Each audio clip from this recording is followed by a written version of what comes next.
Bonjour, je me présente donc Guillaume, j'ai 32 ans, je suis gérant de la suite depuis 2003 et nous avons à notre actif à peu près un peu plus de 200 mariages. Donc on connaît exactement le sujet, les questions que les gens peuvent se poser. Pourquoi choisir la suite? C'est une bonne question. Quand vous venez à la suite, notre point fort, c'est que vous avez vraiment un service clé en main. On vous accompagne de notre premier rendez-vous jusqu'à la fermeture, jusqu'à la fin de votre mariage. C'est-à-dire qu'on va tout organiser, à la fois le repas, le service, la mise en place, les boissons si vous le souhaitez bien sûr. Vous pouvez également apporter si vous le souhaitez votre champagne, votre crémant.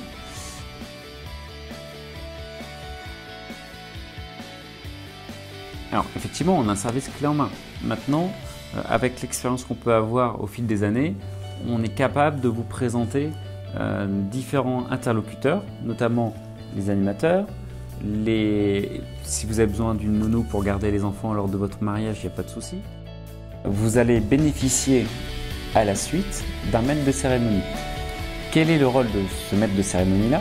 C'est justement canaliser les différentes interventions de vos invités, que ce soit un film vidéo, un discours ou quoi que ce soit, gérer la cuisine, gérer l'animateur et gérer enfin l'organisation générale. Donc en fait, un mariage, comment ça se passe? C'est une liste de lecture. C'est-à-dire que vous allez arriver donc avec un apéritif. Là, nos serveuses vont pouvoir vous donner une coupe de champagne le temps que les gens arrivent. Ensuite, on va passer avec les toasts, les verrines, etc. Une fois que l'apéritif est terminé, on va vous faire passer à table. De là, une fois que vous êtes à table, on va vous servir le vin blanc, on va retirer les assiettes de base et à ce moment-là, en fait, on va faire sortir les mariés dans le hall d'entrée, on va fermer les portes. Là, avec l'animateur, on va mettre une ambiance particulière, c'est-à-dire on va baisser les lustres, on va changer les jeux de lumière, on va mettre des stroboscopes, etc. avec une musique entraînante. Et à ce moment-là, on va faire l'entrée des mariés. Donc ça va vraiment marquer le début de votre mariage. À ce moment-là, les mariés prennent le micro, font un petit remerciement, vont s'asseoir et nous, à ce moment-là, on envoie les entrées. Une fois que l'entrée est envoyée, on fait ce qu'on appelle l'ouverture du bal. L'ouverture du bal permet de danser à peu près entre une demi-heure et 3/4 d'heure. Une fois que ça c'est fait, on passe au plat, donc servi à table. Juste avant ça, on aura débarrassé vos assiettes, on aura servi le vin rouge, etc. Il y a toute une organisation qui est mise en place derrière. Donc ça, c'est vu ensemble. C'est-à-dire que si vous voulez ralentir un petit peu le service ou alors prolonger un petit peu l'espace danse, vous nous faites savoir et nous, on s'en accommode et on gère ça avec la cuisine et l'animateur. Alors bonjour, Mathieu, donc DJ résident à la suite. Donc nous nous occupons effectivement de toute la partie sonorisation, animation pour votre événement, donc pour votre mariage. Le gros avantage, c'est qu'effectivement, nous travaillons avec Guillaume depuis très longtemps, ce qui fait que nous savons exactement les moments clés. Pour nous, par exemple, il est indispensable que le plat chaud arrive chaud. Donc c'est moi-même qui fais tous les allers-retours entre les mariés, les invités pour d'autres animations et les cuisines, de manière à ce que toute votre soirée découle sans cassure et sans blanc. Donc tout est pour l'animation, en particulier l'achat de lanternes célestes.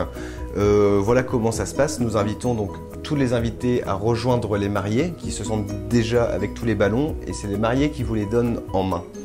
Nous vous attendons à l'extérieur pour vous expliquer comment ça marche, pour que le but du jeu c'est que nous le fassions tout le monde ensemble. Donc effectivement, de l'ouverture du ballon jusqu'au lâcher, effectivement, nous vous accompagnons sur ce moment. Pour les vins d'honneur, comment ça se passe? On accepte les vins d'honneur si vous n'êtes pas plus de 110, 120 personnes au repas. Parce qu'en fait, quand vous faites un vin d'honneur à la suite, on va couper la salle en deux avec un grand rideau. D'un côté, on va organiser le vin d'honneur jusqu'à 250, 260 personnes à peu près. Et vers 18, 19, 20 heures, suivant, c'est un petit peu au feeling en fait, hein, quand on voit les gens partir, on retire le rideau et on fait la mise en place finale.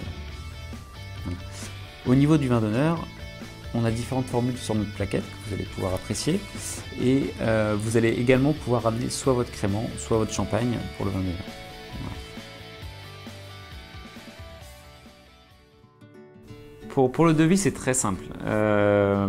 Effectivement, on peut en discuter lors d'un prochain rendez-vous ensemble, mais vous pouvez le faire aussi à la maison. C'est-à-dire que vous prenez le montant donc, de votre menu, vous multipliez par le nombre de personnes, tout est compris. On va dire qu'est-ce qui n'est pas compris dans le prix du menu. Ça sera plus simple. Vous avez l'animateur, vous allez avoir l'apéritif, donc ça au choix si vous en voulez ou pas. Si vous voulez ou pas aussi ramener votre champagne ou votre crément. Vous avez les heures supplémentaires, donc nous c'est compris pour 6 heures de prestation. Ça veut dire que si vous arrivez à 20h, jusqu'à 2h du matin, tout sera compris. Ensuite, il n'y aura pas de supplément ni pour le vin, ni pour les eaux, quoi que ce soit. Il y aura 50 € de l'heure supplémentaire pour la salle et 25 € par serveur présent. Je m'entends présent, c'est-à-dire que nous, je vous ai dit tout à l'heure qu'on envoyait le dessert vers 1h, 1h30. Une fois que les serveurs ont nettoyé vos assiettes de dessert, on ne va pas garder l'ensemble des serveurs. On va garder 1 ou 2 serveurs pour servir une bière, pour vous accompagner, etc. Ensuite, une fois qu'il n'y a vraiment plus besoin de service, moi je suis là jusqu'à la fin, je ne me compte pas. Donc souvent, il y a plus d'heures de supplémentaires pour la salle que de serveurs.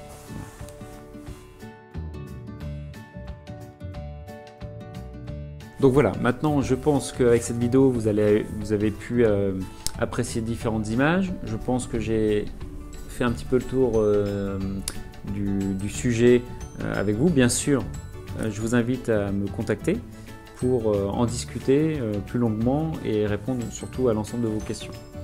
Maintenant que votre mariage soit dans 1 mois ou dans 2 ans, n'attendez pas. Plus vous y prenez à l'avance, plus vous aurez le choix dans vos dates. Voilà, donc je vous souhaite une bonne visite sur notre site internet et à très vite.